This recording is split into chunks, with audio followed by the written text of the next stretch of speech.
Tuhan, kami mohon pertolongan-Mu supaya kami boleh menyelamatkan waktu ini yang Kau sediakan bagi kami, sehingga kami boleh menangkap apa yang kami dengar dengan pikiran yang benar, dan kami boleh melihat kaitannya dengan kehidupan kami pribadi demi pribadi. Juga hamba-Mu sendiri boleh memilih kata-kata dan kalimat yang lahir dari pikiran yang dituntun oleh Roh-Mu yang kudus. Dengarkan doa kami, oleh karena hanya di dalam nama Tuhan Yesus Kristus kami sudah berdoa. Amin. Saudara, hari ini saya diminta untuk menyampaikan firman Tuhan di dalam kaitan dengan doa. Jadi ini bagian daripada pendewasaan jemaat ini. Salah satunya menurut hamba Tuhan di sini adalah harus mengerti dan harus hidup di dalam doa yang benar. Jadi tema yang diberikan kepada saya itu adalah corporate prayer, yaitu doa bersama-sama di dalam persekutuan orang percaya. Jadi communal prayer, berbeda daripada individual prayer, doa pribadi. Jadi saudara, doa dari orang-orang percaya seringkali dilakukan di tengah kebaktian, tetapi juga kadang-kadang dilakukan di dalam acara yang tersendiri. Seorang hamba Tuhan dari gereja baptis itu saya ingat pernah mengatakan, orang ini namanya Matt Simtrose. Dia mengatakan kalimat seperti ini. Kalau doa corporate ini dilakukan dalam konteks ibadat, ini persis seperti kita itu makan steak yang ada potatonya, dan doa itu potatonya. Jadi fokus kita itu kepada steaknya. Jadi saudara, kebaktian di sini fokusnya mau mendengarkan khotbah. Kalau diajak doa sama-sama, itu hanya pelengkap saja seolah-olah begitu. Sehingga perlu sekali gereja melakukan ibadat khusus untuk doa. Sehingga saudara datang itu memang punya niat untuk berdoa. Jadi corporate prayer itu sangat diperlukan sekali. Ya. Jadi saudara, saya ingin membaca satu bagian dari Matius pasal yang ke-18.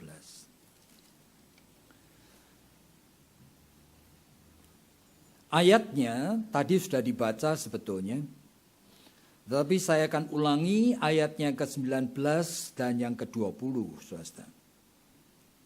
Dan lagi aku berkata kepadamu, jika dua orang daripadamu di dunia ini sepakat meminta apapun juga, permintaan mereka itu akan dikabulkan oleh Bapamu yang di surga. Nah, pertanyaan lalu muncul ya, kalau sepakat, apa selalu sesuai dengan kehendak Tuhan? Ya kan? Karena manusia kan manusia berdosa. Lalu apa pengertian sepakat ini yang dikabulkan oleh Tuhan? Ayat yang ke-20. Sebab di mana ada 2 atau 3 orang berkumpul dalam namaku, di situ aku ada di tengah-tengah mereka. Jadi saudara, sebelum kita memikirkan kata sepakat ini, ya, saya ingin supaya kita memikirkan lebih dahulu akan natur dari gereja. Jadi kita ini percaya kita anggota dari tubuh Kristus, kita gereja. Saudara, seorang yang bernama Søren Kierkegaard itu seorang filsuf dan teolog dari Denmark. Dan dia mengatakan kalimat seperti ini ya, yang tidak selalu saya setuju, saudara. tetapi menggelitik saya. Abad 16 itu Martin Luther itu memakukan 95 dalil. Oleh karena krisis dari gereja. Jadi memang gereja itu perlu untuk diperbaiki. Nah, ada 95 poin yang dia usulkan. Lalu kalimat berikutnya dia ngomong, tetapi sekarang apa yang perlu kita pakukan lagi? Krisis apa yang sebetulnya gereja ini hadapi? Oleh karena kalau abad 16, gereja itu masih eksis, masih ada gereja. Lalu Kierkegaard mengatakan, sekarang ini tidak eksis anymore. Nah, itu membuat saya kaget, saudara. Apa maksud dia ya? Rupanya dia melihat gereja itu bisa dinilai dari 3 komponen. Ada marturia, ada koinonia, ada diakonia. Berarti gereja yang benar itu ada marturia. Ada pengajaran dari firman Tuhan ini, ada khotbah. Dan saya rasa dari dulu sampai sekarang ya ada. Bahkan khotbah-khotbah yang bagus. Ya kan, saya kadang-kadang hadir di gereja-gereja tertentu. Saya juga berterima kasih sekali. Oleh karena Tuhan memakai orang itu gitu ya, untuk menyingkapkan kebenaran ini. Tetapi Kierkegaard itu melihatnya dari angle yang lain. Meskipun ada marturia, tetapi jiwa manusia ini sekarang sudah tidak punya wadahnya untuk menampung. Akibatnya, habis kebaktian meskipun saudara manggut-manggut di gereja, saudara setuju dan bahkan merasa tersentuh. Nanti keluar dari rumah gereja ini, saudara lupa, saudara. Saudara sudah just forgotten. Gitu ya. Saudara sudah tidak ingat lagi. Jangankan menerapkan akan apa yang dikhotbahkan tadi. Jadi semuanya itu just gone with the wind gitu aja. Hilang aja. Nanti minggu depan saudara datang lagi minta dicat lagi. Jadi sebetulnya marturia itu tidak ada tempatnya sekarang di dalam jiwa manusia. Gereja tidak punya marturia yang sesungguhnya. Yang kedua, bagaimana dengan diakonia? Nah, diakonia itu artinya gereja adalah gereja kalau dia melayani. Nah, gereja punya banyak pelayanan tentu ya. Tapi sekali lagi ini Kierkegaard ya. Dia melihatnya itu pelayanan ini cuma tinggal laku agamawi yang untuk diri sendiri sebetulnya. Jadi saya coba memikir gitu ya. Apa betul sih gereja itu melayani? Kalau misalnya dalam gereja ini ada seorang yang naik motor, kemudian tabrakan. Langsung meninggal dunia. Padahal dia ayah dari 2-3 anak yang masih kecil-kecil. Dia punya istri, shock berat, ya kan? Coba bayangkan aja. Kira-kira yang akan terjadi itu seperti apa?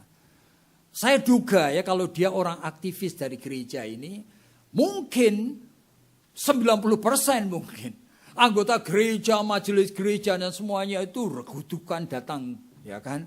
Ke rumah sakit, ikut bantu ini, ngurusin sampai dibawa ke tempat kamar jenazah dan sebagainya. Dicarikan peti jenazah, ditolong carikan tanah dan sebagainya. Lalu diatur kebaktian penghiburan pertama, kedua, ketiga, siapa yang mimpin ini. Dan setiap hari itu penuh orang-orang dari jemaat itu datang dan kadang-kadang tidak sungkan ikut makan di situ. Makan kacangnya, makan kuacinya. Apa yang terjadi, saudara? Yang terjadi, ini orang yang kebetulan suaminya mati mendadak ini, itu mengalami apa ya? Biasanya sudden death gitu, menimbulkan suatu reaksi dari jiwa yang enam. Jiwa yang 6 itu sebetulnya itu tidak sadar sungguh-sungguh. Oleh karena apa? Kaget, ya kan? Kalau dia nangis-nangis itu oleh karena dia sebetulnya just want to make sure. Saya ini orang kehilangan suami kok enggak nangis gitu loh.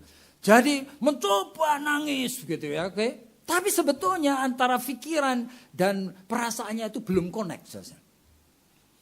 Nah, nanti kalau orang-orang gereja dan semua saudara-saudara family sudah pada pulang, ya kan, setelah dimakamkan itu. Nah, itu saatnya. Dia bangun pagi itu atau tengah malam dia kaget. Ternyata sebelahnya ini kosong. Dia bangun, dia buka lemari, melihat pakaian suaminya. Dia lihat sepatu suaminya. Jam begini biasanya suamiku tuh duduk di sana, baca koran atau baca Alkitab. Di mana dia? Nah, saat itu tuh yang namanya awareness, yang sungguh-sungguh itu muncul. Waduh, dia nangis luar biasa. Dia sedih sekali. Ya kan? Sampai kering mungkin air matanya. Saya ingin tanya, apakah ada ya orang gereja yang di sana? Justru pada saat membutuhkan. Saat tadi ya butuh, tapi sebetulnya itu belum betul-betul berduka cita.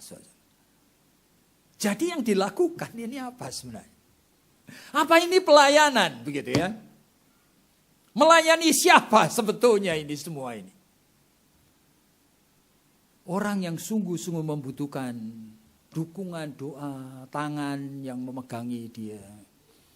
Dan memberikan kekuatan dan pengharapan. Justru tidak ada. Jadi saya bukan nyindir gereja ini atau gereja mana. Ini dari pikiran Kierkegaard yang saya itu rasa ada betulnya ya. Ada betul. Jadi marturia kelihatannya ada tapi tidak ada. Diakonia kelihatannya ada tetapi tidak ada. Nah, barangkali yang terakhir sekarang itu koinonia. Koinonia itu persekutuan. Oleh karena gereja ini adalah kehadiran Kristus di muka bumi. Jadi persekutuan orang percaya. Apa betul ada? Saya pernah mungkin tahun yang lalu itu khotbah di sini. Saya cerita mengenai saya pernah khotbah di satu gereja besar. Nah, saya ingat sekali, saya ngomong kepada jemaat itu, nanti habis kebaktian ini, kalau saya diberi kesempatan untuk memberikan berkat sebelum kalian pulang, saya minta dengan sangatnya. Kalian begitu habis amin, nyanyi, jangan pulang. Tuhan minta tunggu sebentar. Tidak sampai setengah jam, tidak juga seperempat jam, setengah menit, 30 detik. Ya. Tik, tik, tik, tik, hitung aja 30 detik. Jangan pulang. Begitu amin, nyanyi, jangan pulang. 30 detik, Tuhan minta 30 detik, mau enggak? Masa ini menyengsarakan? 30 detik itu kamu tengok kanan kirimu. Lihat orang yang kamu belum kenal. Kamu hampiri dia, kenalkan kamu, katakan, apa aku boleh ya mendoakan kamu minggu ini? Just itu aja, barangkali nggak sampai 30 detik, ya kan? Mau? Begitu saya amin nyanyi budal kabeh, saudara. Aneh sekali gereja. Saudara tidak aware ya, saudara dan saya itu sebenarnya tidak ingin bersekutu. Salam-salaman itu ya upaya, tetapi tidak akan berhasil. Karena jiwa manusia itu sebenarnya tidak membutuhkan itu. Sudah merasa cukup kita punya teman 1-2 di gereja ini, bisa hahihi, nanti habis kebaktian ini janjian mau makan di mana begitu. Tetapi kepada yang lain, betul saudara tidak ingin untuk bersahabat. Berteman pun tidak, kenal pun itu, waduh, kemungkinannya kecil sekali. Jadi sebetulnya koinonia dalam gereja yang sudah menyatukan kita ini terbukti dalam wujud apa sekarang? Gereja tanpa koinonia, lalu sekarang pertanyaannya, bagaimana orang bisa sepakat berdoa? Ini menjadi masalah sekarang. Kapan sepakat berdoa?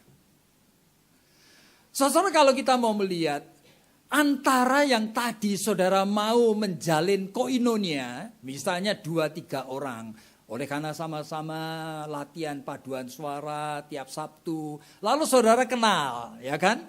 Lalu saudara familiar, lalu saudara kok cocok, ya kan? Oke, silakan.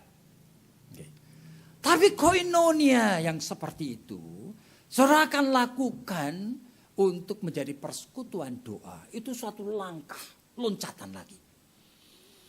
Oleh karena terbiasanya kita itu hahihi dan untuk latihan paduan suara aja. Kolose pasal 3 mengingatkan, jikalau kamu ketemu saudara seiman, ya kan? Bagikanlah firman. Nah, nyanyikanlah mazmur. Adalah kamu saling mengaku dosa. Aneh ya. Itu ada di dalam ayat. Ini menjadi budaya Kristiani yang seharusnya membuat mereka itu tahu mereka beda daripada perkoncoan di luar gereja. Jadi pertemanan di luar gereja itu tidak ada ikatannya, saudara. Tetapi ini diikatkan di surga. Diikatkan oleh darah Kristus. Sehingga dalam Efesus pasal 4 disebutkan bahwa kamu itu, ya kan, kita ini dibaptis dengan baptisan yang sama. Kita punya pengharapan yang sama. Kita punya iman yang sama. Kita punya Bapa yang sama. Bayangkan ya, kita sudah disatukan. Tetapi Efesus pasal 4 bersama dengan ratusan ayat yang lain, itu adalah ayat-ayat tanda petik kebenaran firman. Tanda petik yang saudara jangan salah mengerti. Oleh karena hampir semua kebenaran firman itu tanda petik itu merupakan pengharapan. Ya, belum menjadi kenyataan. Jadi Tuhan itu menyatakan akan 2 macam penyingkapan. Nah, penyingkapan yang pertama di dalam konteks kairos. Itu waktunya Tuhan. Ya kan? Sehingga di dalam penyingkapan seperti itu, kadang-kadang Tuhan ngomong, kamu tuh sudah dibebaskan dari dosa. Kamu sudah meninggalkan manusia lamamu. Kamu sudah diperbarui dengan darah Kristus. Kamu sudah disucikan. Nah, itu kata-kata Tuhan di dalam konteks waktunya Tuhan yang sebetulnya sudah already, sudah terjadi. Ya kan? Tetapi di dalam waktunya kita itu menjadi already but not yet. Jadi sesuatu yang sudah Tuhan itu katakan. Di dalam kenyataannya, di dalam konteks kronos ini, konteks kehidupan sehari-hari kita ini. Kehidupan sebagai manusia darah daging yang terikat dengan waktu. Yang Efesus pasal 5 mengatakan waktu yang kamu hidupi is evil. Jahat ini. Nah, saudara hati-hati ini. Jadi kebenaran tadi kita disatukan oleh Tuhan. Ternyata realitanya dalam kenyataannya kita belum bersatu. Lalu di tengah kondisi kita belum bersatu. Dan kita selektif cuma pilih-pilih orang yang kita suka untuk bersekutu. Di dalam konteks itu ayat tadi mengatakan. Jikalau kamu satu hati, setuju, sepakat. Apa ini artinya? Di dalam doa, Tuhan akan mengabulkan. Waduh, saya pikir ini bagaimana ya? Ternyata saya mendapat penghiburan, saudara. Saya membayangkan aja, kenapa Tuhan Yesus yang sempurna pun, begitu dia mengosongkan diri menjadi manusia, dan dia memilih 12 murid, dia tidak sama loh memperlakukan muridnya satu dengan yang lain. Nah, dia itu merasa lebih cocok dengan 3. Yaitu dengan Petrus, dengan Yohanes, dan Yakobus. 3 orang ini tok yang boleh diajak Yesus melihat kemuliaannya pada saat Yesus dipermuliakan di atas bukit. Nah, mereka melihat Yesus ngomong-ngomong dengan Elia dan Musa. Ya. Cuma 3 tok yang diajak Yesus itu ke Getsemani. Untuk melihat Yesus yang adalah Tuhan ini ternyata menangis. Yesus adalah Tuhan ini ternyata takut. Minta dukungan doa. Bahkan ngomong kalimat-kalimat itu yang tidak masuk akal bagi mereka. Masa sih? Dia maha tahu. Dia anak Allah. Kok ngomong kayak gitu? Bapa di surga. Jikalau boleh, cawan penderitaan ini disingkirkan daripadaku. Loh, kok ngomong kayak gitu? Nah, tetapi ini boleh didengar, saudara. Oleh 3 orang ini loh. Oleh karena 3 orang ini psychologically. Nah, ini psychologically tidak sama dengan spiritually. Psychologically matching, ya kan? Bisa ngomong-ngomong dengan Tuhan, bisa mengerti perasaan Tuhan, bisa memahami pergumulan Tuhan, bisa empati dengan dia, gitu. Bisa berbagi perasaan, tapi 9 yang lain belum. Nah, kenapa Tuhan memberi contoh kayak gini? Lalu saya melihat lagi di dalam Alkitab, anak-anak Tuhan itu bagaimana sih? Apa mereka bisa sih melakukan corporate prayer? Misalnya saat Paulus. Paulus ini di dalam Kisah Rasul-Rasul pasal 13 pergi dikirim untuk memberikan pengabaran Injil itu. Lalu ngapain? Diutus bersama Barnabas. Tapi Barnabas ngajak keponakan yang namanya Yohanes Markus. Anak muda ini diajak, saudara. Ternyata di tengah jalan anak muda ini balik lagi ke Yerusalem. Waduh, ini Paulus ini bukan tipe orang yang gampang memaafkan loh. Nah, gampang dia. Nah, saudara perhatikan. Di dalam Kisah Rasul-Rasul pasal 15, ketika mereka mau diutus lagi, nah, rasul-rasul yang lain semua setuju, Paulus dan Barnabas lagi. Dan Barnabas ngapain? Mau ngajak lagi. Bayangin ya, orang yang dianggapnya oleh Paulus bojai itu mau diajak lagi. Paulus menentang dan disebutkan mereka berdua itu bukan berdebat, bertengkar sampai luar biasa sengitnya. Bayangin 2 rasul ini. Dan Barnabas akhirnya ngajak Yohanes Markus dan Paulus ngajak Silas. Nah, saudara bisa membayangkan ya.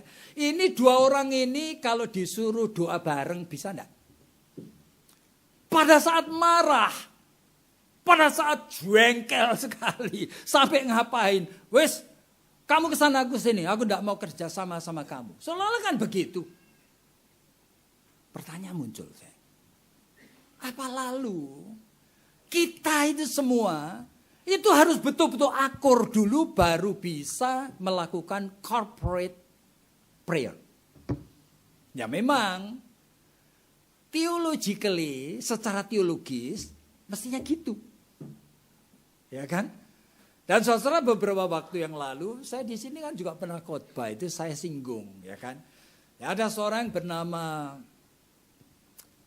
seorang dari Emory yang namanya James Fowler. Nah, dia itu membuat suatu riset. Kenapa sih respon dari iman orang itu kok beda-beda? Gitu. Oh, kalau iman orang tidak bisa diukur. Iman orang tidak bisa diukur. Tetapi struktur jiwa manusia kan bisa diukur. Yaitu psikologinya bisa diukur. Ya kan? Dan ternyata itu ada 7 macam manifestasi iman. Jadi kalau struktur jiwanya terlalu sederhana, dia sebutkan undifferentiated faith. Nah, itu iman undifferentiated, itu orang iman, orang Kristen. Ya kalau ke gereja enggak ngerti, ngapain ke gereja. Tetapi datang lagi nanti minggu depan. Padahal di gereja itu cuma main HP. Ya, enggak malu dia melihat kanan kirinya. Dengerin khotbah enggak, begitu khotbah tidur dia. Tapi nanti minggu depan, datang lagi dia. Jadi tujuannya apa? Enggak ngerti aku. Nah, sekarang ini struktur jiwa yang seperti ini. Tingkah lakunya kayak gitu, ya kan? Nah, sekarang saya bisa membayangkan kalau dia enggak butuh Tuhan, enggak butuh firman-Nya, enggak butuh apa. Kalau saya mau bersekutu doa sama dia bisa enggak ya? Pada saat saya ngomong sama dia, ayo kita doa sama-sama ya, mengenai pilpres atau apa. Yuk kira-kira itu bisa betul-betul ya kan menjadi dua orang yang sepaham, ya kan? Sependapat. Bisa enggak? Tidak mungkin bisa. Jadi bagaimana? Jadi bagaimana doa sampai disebutkan dua orang yang sepakat. Nah, sekarang kalau sampai struktur jiwanya lebih baik dikit. Itu Fowler mengatakan, disebut sebagai intuitive projective faith. Itu intuitive projective faith itu, dia sekarang punya intuisi, punya feeling, yang sekarang itu sudah tanda petik bisa dipakai untuk menjadi alasan ke gereja. Kenapa kamu ke gereja? Ya aku seneng. Nah sekarang aku seneng. Senengnya apa? Habis pacarku juga ke gereja itu. Oh senengnya karena bareng pacare. Nah, tidak ada hubungannya ini dengan Tuhan ini.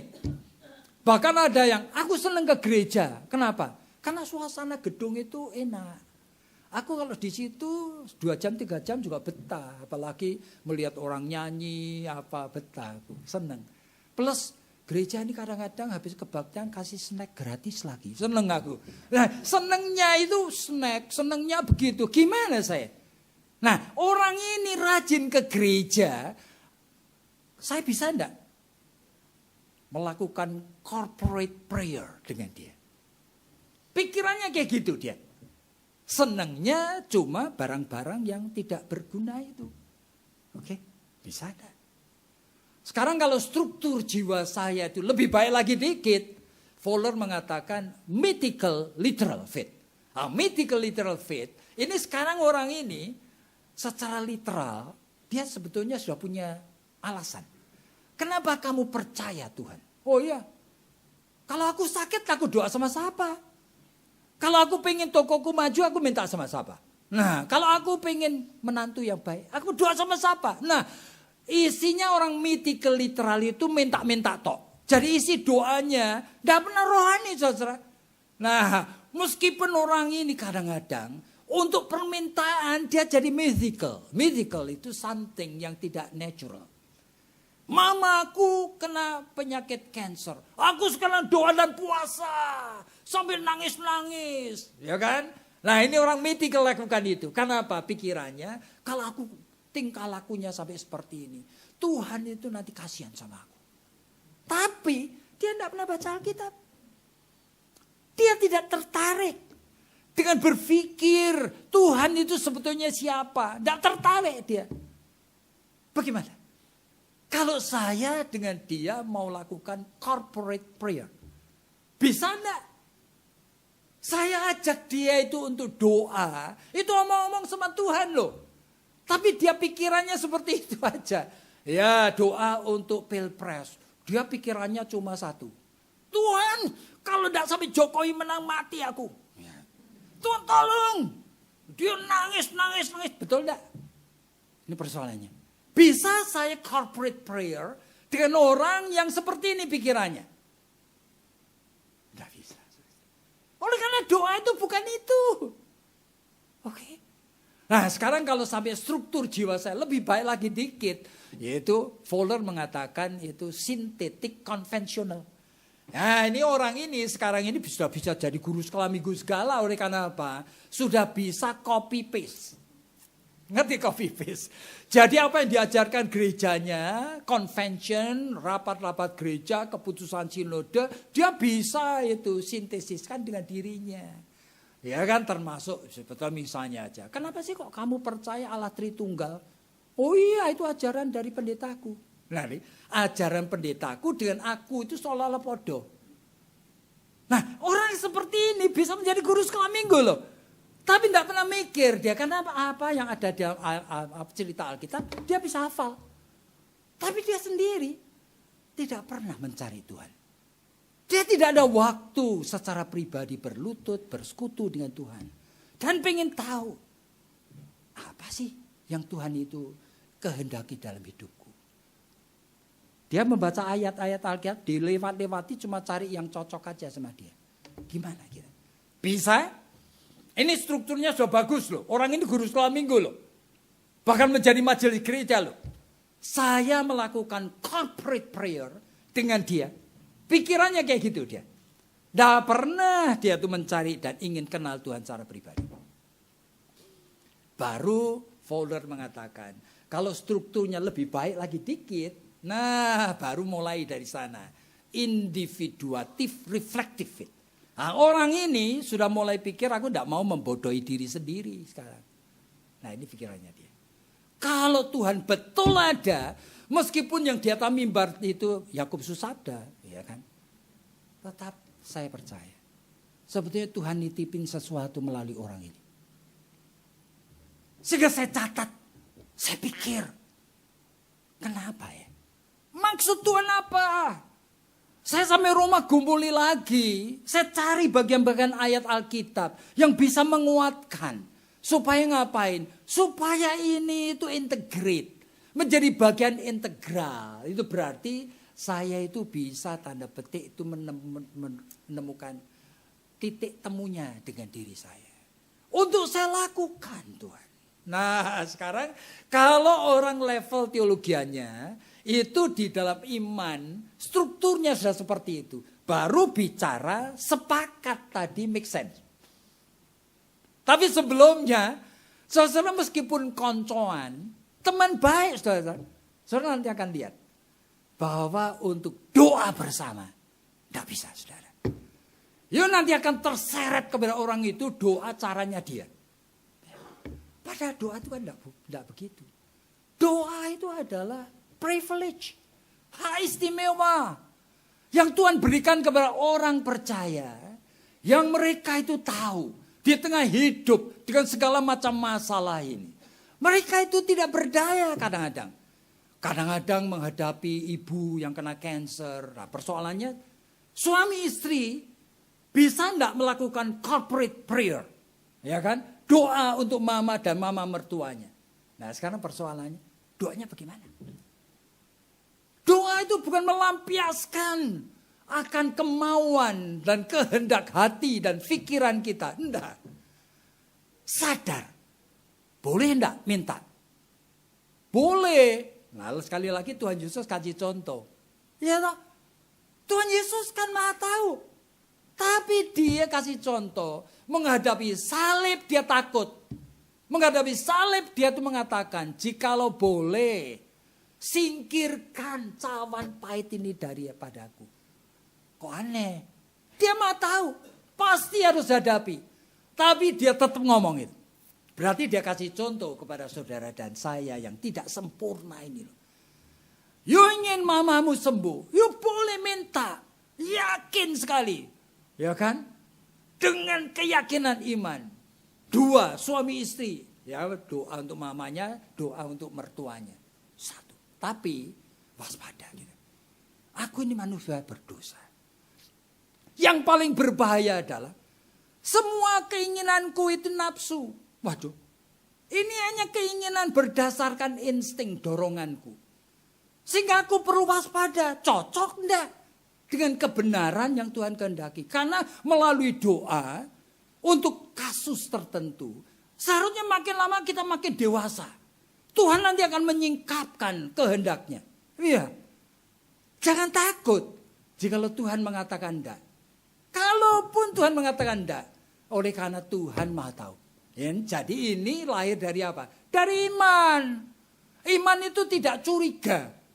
Tidak curiga, iman itu percaya. Dia maha baik. Dia maha tahu. Nah izinkan aku Tuhan untuk masuk di dalam tanda petik pergumulan dengan firman yang aku belum tahu. Yang aku belum tahu. Dan barangkali nanti akan muncul Tuhan. Ya kan? Mamiku ini ternyata itu belum betul-betul percaya. Sehingga jangan sampai aku fokus hanya menggumuli supaya dia sembuh. Tapi Tuhan tolong. Entah bagaimana dari mulutku ini aku bisa memperkenalkan kebenaran yang menyentuh hatinya. Sehingga di tengah sakitnya dia tidak terus-menerus terjebak dengan ketakutan sembuh apa tidak sembuh. Tapi dia mulai melihat sisi-sisi tertentu. Pakailah aku Tuhan. Nah, orang seperti ini terpaksa kan ngapain? Sebagai menantu atau anak. Terpaksa dia belajar. Ya, kalau mamaku tanya begini gimana aku jawab. Kalau tanya inilah gimana aku jawab. Nah, saudara masuk di dalam kedalaman firman yang sebelumnya enggak tahu. Jangan kita itu mempunyai suatu prejudis terhadap Tuhan. Tuhan maha baik. Dia tidak perlu dipaksa. Dia hanya menginginkan melalui doa itu kita mendekatkan diri kepadanya. Dan melalui itu dia akan menuntun kita masuk di dalam kebenaran yang lebih dalam. Ya kadang-kadang juga permintaan kita akan dikabulkan. Kadang-kadang permintaan kita harus ditunda. Kadang-kadang Tuhan mengatakan tidak. Dia tahu dan memakai akan ribuan aspek variabel yang kita tidak kenal. Kita cuma kenal 2 variabel. Masa you pikir mau ngajarin dia? Nah ini masalah iman. Iman itu tidak ada prejudis. Dan ketika ini baru minggu yang lalu saya kehilangan seorang bekas alumni dari Saat. Itu bekas murid saya. 5 tahun yang lalu dia kena cancer. Ini naik turun. Kami bersurat-suratan melalui email dan melalui WA. Sampai pada poin saya kaget karena ternyata jiwa saya ini tidak baik gitu. Oleh karena apa? Oleh karena pada saat saya menghadapi realita dan tidak tahan. Yang muncul pikiran-pikiran seperti apa? Tuhan.